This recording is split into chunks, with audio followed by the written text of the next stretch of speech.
Hi friends, sunshine ವರ್ಲ್ಡ್ಗೆ ಸ್ವಾಗತ. ನೋಡಿ, aloo matar gravy ಎಷ್ಟೊಂದು ಥಿಕ್ಕಾಗಿ ರುಚಿಯಾಗಿ ಕಾಣುತ್ತೆ.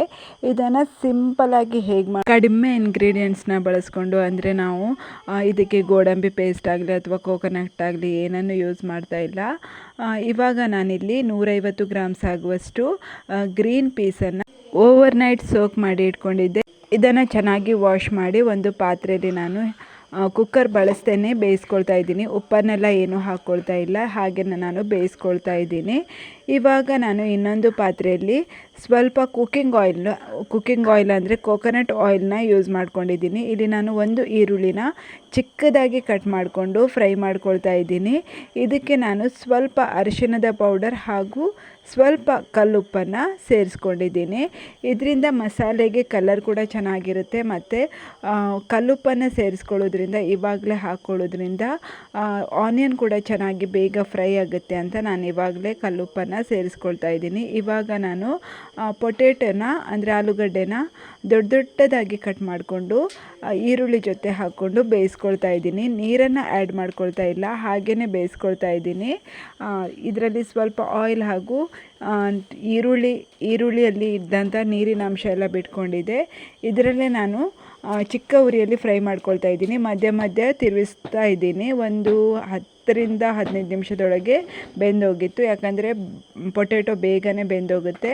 ಇದನ್ನು ನಾನು ದೊಡ್ಡದಾಗಿ ಕ್ಯೂಬ್ಸ್ ಮಾಡ್ಕೊಂಡಿದ್ದೀನಿ. ಇಲ್ಲಿ ನಾನು ಮಸಾಲೆಗೆ ಸ್ವಲ್ಪ ಕೊತ್ತಂಬರಿ, 2 ಕೆಂಪು ಮೆಣಸು, 2 ದೊಡ್ಡ ಟೊಮೆಟೊನ ತಗೊಂಡು ಕಟ್ ಮಾಡಿ ಇಟ್ಕೊಂಡಿದ್ದೀನಿ, ಸ್ವಲ್ಪ ಬೆಳ್ಳುಳ್ಳಿ ಹಾಗೂ ಸ್ವಲ್ಪ ಶುಂಠಿ, ಇಷ್ಟನ್ನು ನಾನು ಮಸಾಲೆಗೆ ರುಬ್ಕೊಳ್ತಾ ಇದ್ದೀನಿ. ಇವಾಗ ನೋಡಿ, ಇನ್ನೊಂದ್ಸಲ ನಾನು ತಿರುಗಿಸ್ಕೊಳ್ತಾ ಇದ್ದೀನಿ. ಇದೇ ಥರ ನಾನು ಫ್ರೈ ಮಾಡಿನೇ ಪೊಟೆಟೊನ ಬೇಯಿಸ್ಕೊಂಡಿದ್ದೀನಿ. ತುಂಬ ಬೇಯಿಸ್ಕೊಂಡ್ರೆ, ತುಂಬ ನೀರೆಲ್ಲ ಹಾಕಿ ಬೇಯಿಸ್ಕೊಂಡ್ರೆ ಟೇಸ್ಟ್ ಚೆನ್ನಾಗಿರಲ್ಲ ಮತ್ತು ತುಂಬ ಸ್ಮ್ಯಾಶಿ ಆಗಿಬಿಡುತ್ತೆ ಅಂತ ನಾನು ಹೀಗೇ ಫ್ರೈ ಮಾಡಿಕೊಂಡು ಯೂಸ್ ಮಾಡ್ಕೊಳ್ತಾ ಇದ್ದೀನಿ. ಇವಾಗ ಇದು 50% ತನಕ ಬೆಂದಿದೆ. ಫುಲ್ಲು ತುಂಬ ಏನು ಬೇಯಿಸಲಿಕ್ಕೆ ಹೋಗಿಲ್ಲ. ಇವಾಗ ನಾನು ಇಲ್ಲಿ ಗ್ರೀನ್ ಪೀಸನ್ನು ಚೆಕ್ ಮಾಡ್ಕೊಳ್ತಾ ಇದ್ದೀನಿ, ಹಸಿರು ಬಟಾಣಿನ ಚೆಕ್ ಮಾಡ್ಕೊಳ್ತಾ ಇದ್ದೀನಿ. ಇಲ್ಲಿ ನೋಡಿ, ಇದು ಬೆಂದಿದೆ. ತುಂಬ ಏನು ಸ್ಮ್ಯಾಶಿ ಟೈಪಲ್ಲಿ ಬೆಂದಿಲ್ಲ, ಇದು ತಿನ್ನುವಷ್ಟು ಬೆಂದಿದೆ. ಅದಕ್ಕೋಸ್ಕರ ನಾನಿಲ್ಲಿ ಇದು ರೆಡಿಯಾಗಿದೆ. ಇಷ್ಟು ಬೇಯಿಸ್ಕೊಂಡ್ರೆ ಸಾಕು. ನೀವು ಕುಕ್ಕರಲ್ಲಿ ಬೇಕು ಅಂದರೆ ಕುಕ್ಕರಲ್ಲಿ ಕೂಡ ನೀವು ಬೇಯಿಸ್ಕೊಳ್ಬೋದು.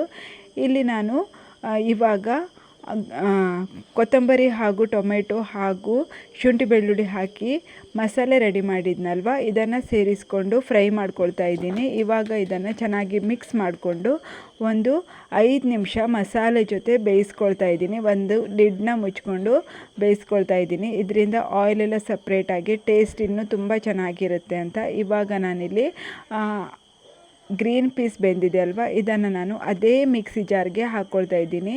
ನಾನು ಯಾವುದರಲ್ಲಿ ಮಸಾಲೆ ರುಬ್ಕೊಂಡಿದ್ನಲ್ವ ಅದರಲ್ಲೇ ನಾನು 1-2 ಸ್ಪೂನ್ ಆಗುವಷ್ಟು ಬೆಂದಿರೋ ಗ್ರೀನ್ ಪೀಸನ್ನು ಹಾಕ್ಕೊಂಡು ಒಂದು ಪಲ್ಸ್, ಅಂದರೆ ಇದು ಸ್ವಲ್ಪ ತಣ್ಣಗಾಗಬೇಕು. ತಣ್ಣಗಾದಮೇಲೆ ನಾನು ಇದನ್ನು ಜಸ್ಟ್ 1-2 ಸೆಕೆಂಡ್ ಅಥವಾ 3 ಸೆಕೆಂಡ್ ತನಕ ಜಸ್ಟ್ ನಾನು ಪಲ್ಸ್ ಮಾಡ್ಕೊಳ್ತಾ ಇದ್ದೀನಿ.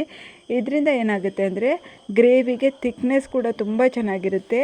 ನಾನು ಸ್ಟಾರ್ಟಿಂಗಲ್ಲೇ ತೋರಿಸಿದ್ನಲ್ವ, ತುಂಬಾ ಥಿಕ್ಕಾಗಿ ಬಂದಿತ್ತು ಗ್ರೇವಿ. ಇದನ್ನೊಂದು ಮಾಡಿಕೊಂಡು ಒಂದು ಅರ್ಧ ಗಂಟೆ ನಂತರ ನೀವು ಸರ್ವ್ ಮಾಡಿದರೆ ತುಂಬ ಟೇಸ್ಟಿಯಾಗಿರುವ ಗ್ರೇವಿ ಸಿಗುತ್ತೆ.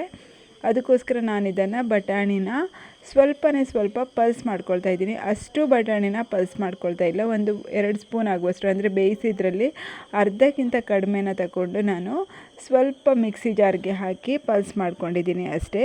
ಇವಾಗ ಇಲ್ಲಿ ಮಸಾಲೆ ಎಲ್ಲ ಚೆನ್ನಾಗಿ ಫ್ರೈ ಆಗಿದೆ ಹಾಗೂ ಪೊಟೆಟೊ ಕೂಡ ಚೆನ್ನಾಗಿ ಬೆಂದಿದೆ ಅಲ್ವಾ. ಇವಾಗ ನಾವು ಇಲ್ಲಿ ನೋಡಿ, ಇಷ್ಟೇ ಪಲ್ಸ್ ಮಾಡಿಕೊಂಡ್ರೆ ಸಾಕು, ತುಂಬ ನುಣ್ಣಗೆ ಪೇಸ್ಟನ್ನು ಮಾಡ್ಕೊಳ್ಳೋದೇನು ಬೇಕಾಗಿಲ್ಲ.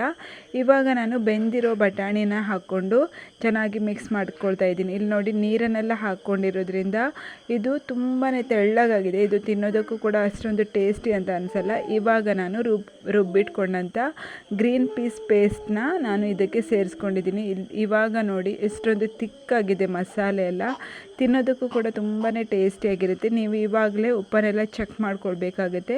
ಇಷ್ಟು ಮಾಡಿಕೊಂಡ್ರೆ ನಿಮ್ಮ ಮಸಾಲೆ ರೆಡಿಯಾಗುತ್ತೆ. ಇವಾಗ ಎಷ್ಟು ಬೇಕೋ ಅಷ್ಟು ನೀರನ್ನು ಆ್ಯಡ್ ಮಾಡ್ಕೊಳ್ಳಿ. ಇದಕ್ಕೆ ನೀವು ಈ ಥರ ಪೇಸ್ಟ್ ಮಾಡ್ಕೊಳ್ಳೋದ್ರಿಂದ ತುಂಬ ಚೆನ್ನಾಗಿ ತಿಕ್ಕಾಗಿರೋ ಗ್ರೇವಿ ಸಿಗುತ್ತೆ. ಅಷ್ಟರಲ್ಲಿ ಸ್ವಲ್ಪ ಕೊತ್ತಂಬರಿ ಸೊಪ್ಪನ್ನ ಹಾಕಿ ನಾನು ಗ್ಯಾಸ್ ಫ್ಲೇಮನ್ನು ಆಫ್ ಮಾಡಿಕೊಂಡು ಅರ್ಧ ಗಂಟೆ ಆದಮೇಲೆ ನಿಮಗೆ ತೋರಿಸ್ತಾ ಇದ್ದೀನಿ. ನೋಡಿ ಎಷ್ಟು ತಿಕ್ಕಾಗಿರೋ ಗ್ರೇವಿ ಸಿಕ್ಕಿದೆ.